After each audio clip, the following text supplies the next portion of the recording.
semangat ya pada hari ini. Nah, sebelum kita mulai pembelajaran, Ibu ingin cek kerapihan dan kebersihan dulu nih. Coba dicek dulu bajunya sudah bersih, sudah rapi atau belum. Lalu dicek nih di bawahnya ada sampah atau tidak. Coba dibuang ke tempat sampah yang ada di luar ya. Ingat ya. Fokus dulu ya semuanya. Ingat ya, kelas itu harus dalam kondisi bersih. Karena kalau kelas bersih, maka belajarnya juga akan jauh lebih nyaman. Nah, kalau baju sudah bersih, kelas sudah rapi, gitu ya. Nggak boleh gitu ya. Nah,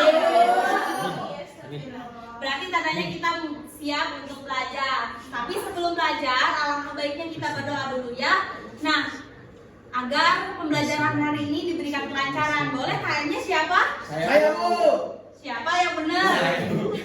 Coba boleh KM dipimpin doa terlebih dahulu ya. Silakan, Mister. Ya, teman-teman, sebelum pembelajaran mari kita berdoa dimulai. Berdoa selesai. Oke, terima kasih kepada KM. Semoga doa kita dikabulkan oleh Amin, Bu. Allah. Amin. Dan pembelajaran hari ini diberikan kelancaran. Sebelumnya Ibu akan absen dulu ya. Nah, Nuraini, hadir Ibu. Dimas. Ada gue.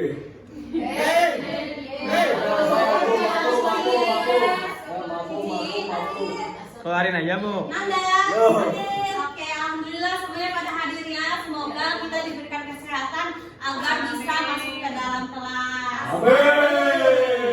Nah, sebelum itu Ibu ingin membangun semangat kalian dulu nih agar kalian makin semangat belajarnya. Coba berdiri dulu. Kita akan menyanyikan salah satu lagu wajib nasional, yaitu Maju Jabatan. Maju Jabatan bukan rumah tangga. Dari pamitan Maju Jabatan. Nah, nyanyinya dengan semangat ya. Di sini udah ada liriknya kok. 1, 2, 3.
Jangan duduk-duduk, Ibu pengen agar semangat kalian biar terjaga. Ibu punya ice breaking.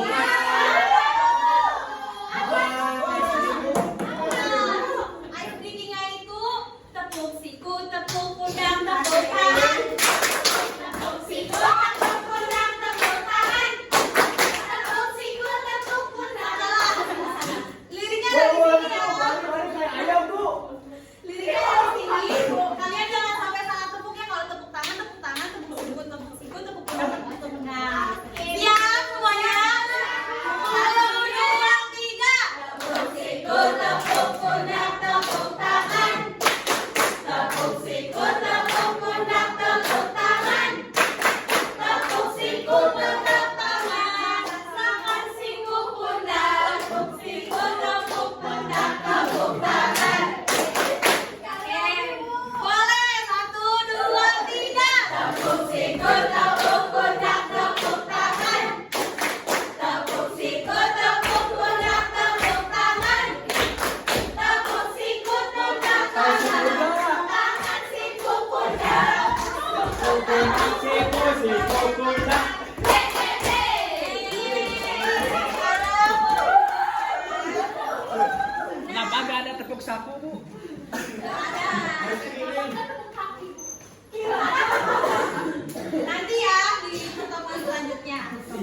pada hari ini. Bu itu Yoris bu. Gimana? Bukan Yuris. Yuris mah nanti di warung ya. Yuris mah nanti di warung. Nah, udah di-scan semuanya. Nah, kalian tinggal isi aja perasaan kalian pada hari ini, senang kah, sedih kah, atau bahagia? Senang. Karena pelajaran berbagi Yasmin jadi senang. Kalau yang senang isi, kita lihat nih hasilnya.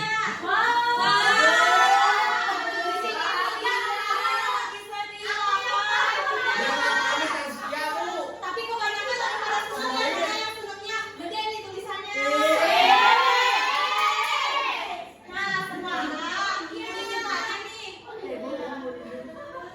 Minggu kemarin kan ibu sudah menugaskan kalian untuk membaca bab 6 tentang lembaga negara. Sudah baca semuanya? Oke, bagus. Nah, ibu ingin tanya nih. Minggu kemarin kita belajar apa sih? Ada yang tahu? Ayo bu. Boleh silakan Dimas. Dulu kemarin kita belajar tentang gotong royong. Ya. Gotong royong itu kerjasama antar warga yang dilakukan secara sukarela untuk kepentingan bersama. Contohnya kerja bakti, bantu tetangga yang kesulitan, atau perbaikan fasilitas umum. Gotong royong penting karena membuat pekerjaan lebih ringan dan mempererat hubungan bermasyarakat. Oke, tepuk tangan untuk Dimas. Keren ya Dimas mengingat materi yang kemarin. Nah, sekarang ibu ingin minta kalian untuk scan QR lagi nih. Nah, coba di scan. Ibu ingin tahu bagaimana tingkat pemahaman terhadap Ada surprise. yang akan kita bahas nanti di akhir. Kita scan Bu. Ayo di scan dulu ya. Aku gak punya foto, Bu. Ya udah, temannya boleh pinjemin hotspot ke Akmal. Kasih maunya, dikasih. Bu, aku HP-nya Nokia bu. Ya ampun. Dimas, Nah, Aku pakai HP sinit-nit. udah semuanya sudah diisi. Nah, sekarang ibu akan menyampaikan tujuan pembelajaran pada hari ini. Nah, tujuan pembelajaran pada hari ini adalah memahami konsep dasar sistem pemerintahan Indonesia, menjelaskan bentuk negara, mengidentifikasi fungsi serta peran lembaga politik seperti DPR, DPD, Presiden, dan KPU, lalu menganalisis peran lembaga negara dalam menjaga stabilitas, lalu menilai efektivitas prinsip check and balances, lalu merumuskan peran strategis lembaga negara dan mewujudkan sikap demokratis. Lalu ada juga dimensi profil lulusan yang harus dicapai, yaitu yang pertama ada kewarganegaraan, lalu pemahaman kritis dan kolaborasi, lalu komunikasi.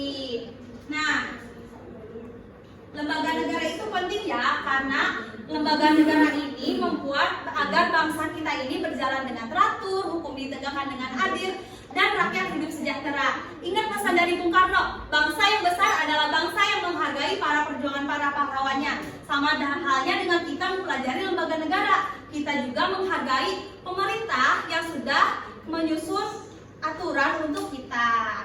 Nah, lalu di sini ibu punya gambar. Ada yang tahu nggak gambar apa? rumah Istana saya. Negara. Betul sekali Romiman. Ini adalah gambar Istana Negara Presiden yang ada di Bogor.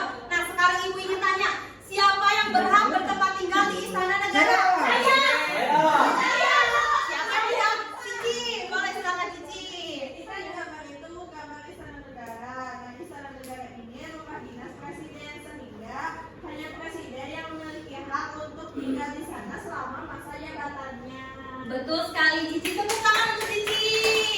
Nah, itu ya, Istana Presiden itu hanya bisa ditempatkan atau ditinggali oleh para pemimpin bangsa saja yang berkepentingan. Kita sebagai murid tidak bisa bertempat tinggal di sana karena itu bukan tempat umum.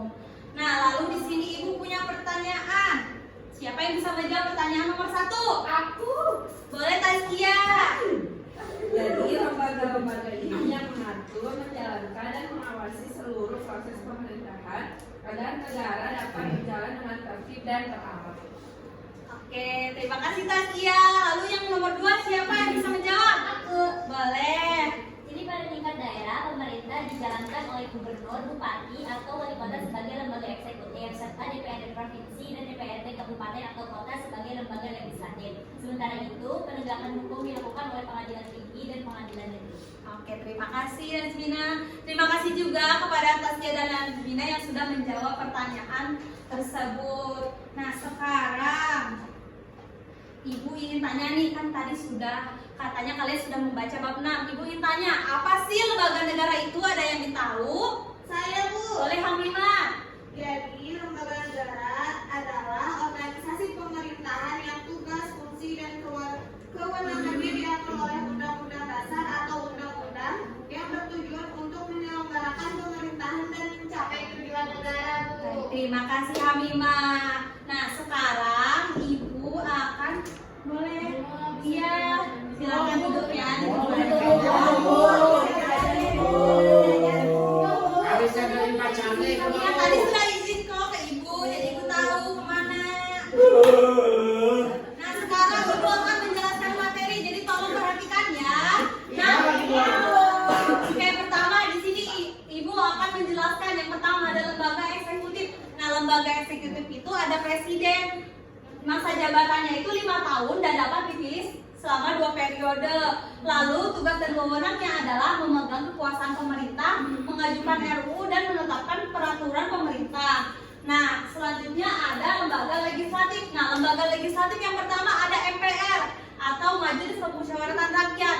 MPR ini memiliki wewenang mengubah dan menetapkan undang-undang, lalu melantik presiden dan wakil presiden atau memberhentikan presiden atau wakil presiden. Lalu ada Dewan Perwakilan Rakyat atau DPR. Nah, yang memiliki wewenang membentuk undang-undang bersama presiden dan menyetujui Perpu membahas RUU APBN. Lalu yang ketiga ada DPD. DPD ini memiliki wewenang mengajukan dan ikut membahas RUU terkait otonomi daerah. Nah, lalu di sini ada lembaga yudikatif. Lembaga yudikatif ini yang pertama ada MA atau Mahkamah Agung yang memiliki wewenang mengadili perkara tingkat kasasi. Lalu ada MK atau Mahkamah Konstitusi yang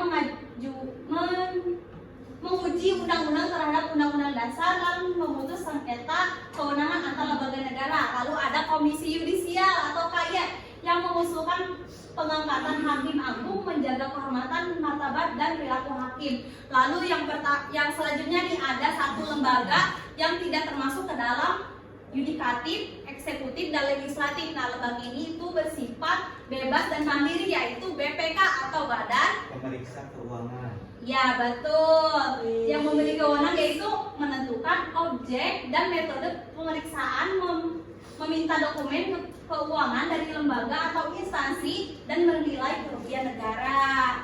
Jadi BPK itu tugasnya mengawasi keuangan negara ya.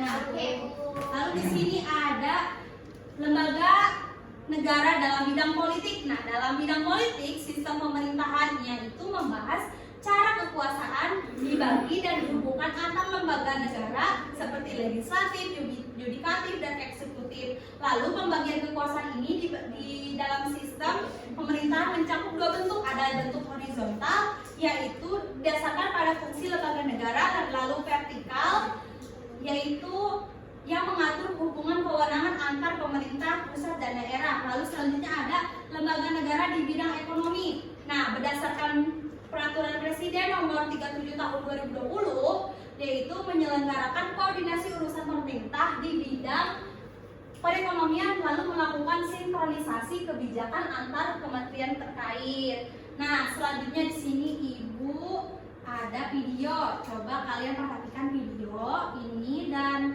nanti di akhir Ibu akan menanyakan analisis kalian. Coba ditonton ya videonya.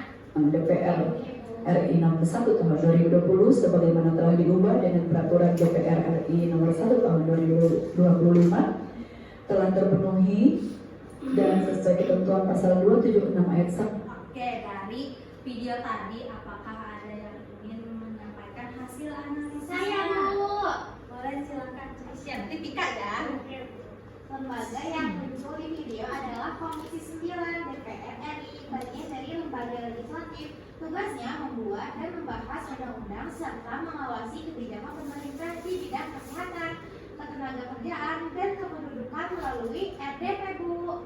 Bagus. Sekarang boleh Pika. Baik Bu, rapat dengan pendapat atau RDP bertujuan menerima laporan atas informasi resmi dari Mitra Kerja dalam video dari BGN. RDP juga digunakan untuk mengawasi program pemerintah dan mengidentifikasi masalah agar bisa ditentukan tindak lanjutnya. Oke, tepuk tangan dulu untuk Cece dan Rika yang sudah berani menyampaikan hasil analisisnya. Nah, sekarang kita masuk ke pembagian kelompok. Di sini sudah dibagi semuanya kelompoknya? Oke, ada 4 kelompok ya? Ini kelompok 1, 2, 3, dan 4. Nah, sekarang Ibu akan menyampaikan dulu kita akan ngapain gitu. Nah, sekarang Ibu minta masing-masing kelompok maju 2 orang untuk 2 orang. Setiap kelompok 2 orang maju. Di sini kita akan bermain pesawat kertas.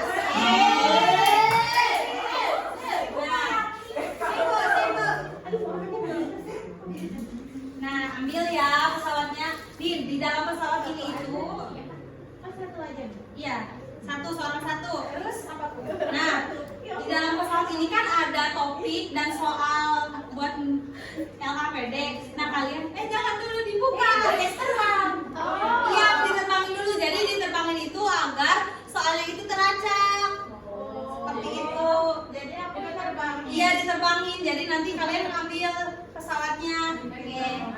Pesawat yang temennya yang di sini. Saus yang ada parahnya. Agak jauhan. Oke, Ibu hitung 1 sampai 3 ya. 1, 2, 3. Boleh diambil pesawatnya. Ibu jangan punya pesawat. Sudah? Nah, sekarang kembali ke tempat duduknya masing-masing. Iya, di situ ada kasus ya. Kalian jawab kasusnya. Ibu akan membagikan LKPD.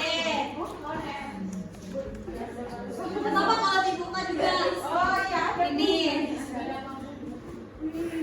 ini LKPD-nya dan ini dikerjakan ya. Oke, Bu. Lagi. Apanya? Iya, tinggal ditulis aja. Iya, kalau kamu di belakangnya. Nanti tulis ya kasusnya apa. Ibu, ini gimana? Kenapa? Ini tinggal kalian jawab aja ya soalnya. Iya. Ya sudah. Lihat. Ada yang sulit? Mau tanya Bu. Ini kasusnya. Iya, betul. Jangan ada pesawat tadi kasusnya. Nanti tinggal tulis jawabannya di sini ya. Iya Ibu. Ini harus tulis semua. Tidak juga tidak apa-apa, itu sesuai pendapat kelompok saja. Iya, boleh. Kelompok 4 ada kesulitan? Iya, betul. Sudah semuanya? Nah, sekarang karena sudah semua ya. Sekarang siapa yang akan mempresentasikan hasil analisis kelompoknya? Boleh, Dila. Nanti ya.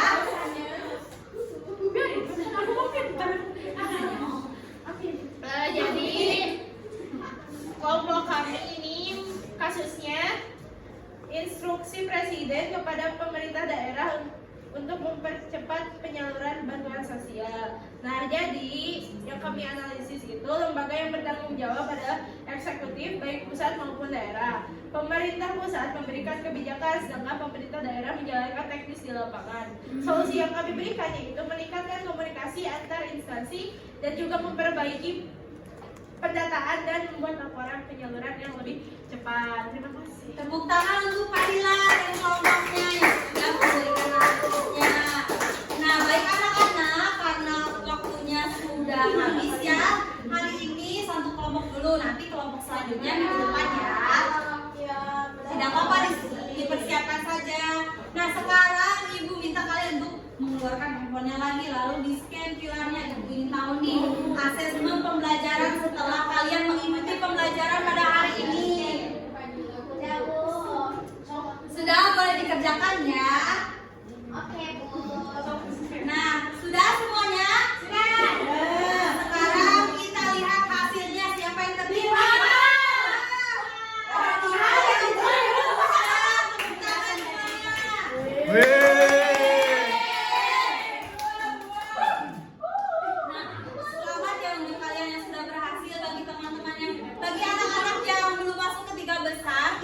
ini bukan akhir, justru awal dari semuanya dan kalian agar bisa belajar lebih giat lagi. Nah sekarang waktunya sudah habis.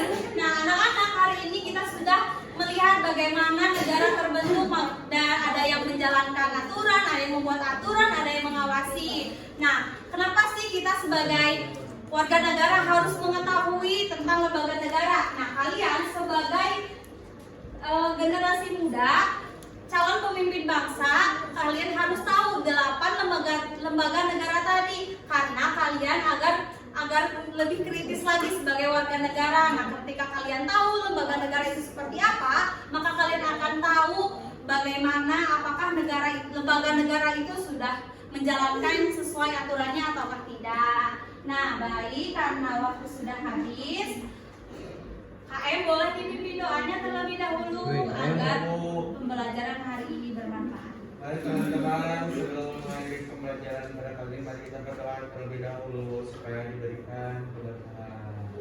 Amin. Berdoa baik. Baik, terima Doa selesai. Amin. Baik, terima kasih KM sudah memimpin doanya. Semoga pembelajaran hari ini dapat bermanfaat.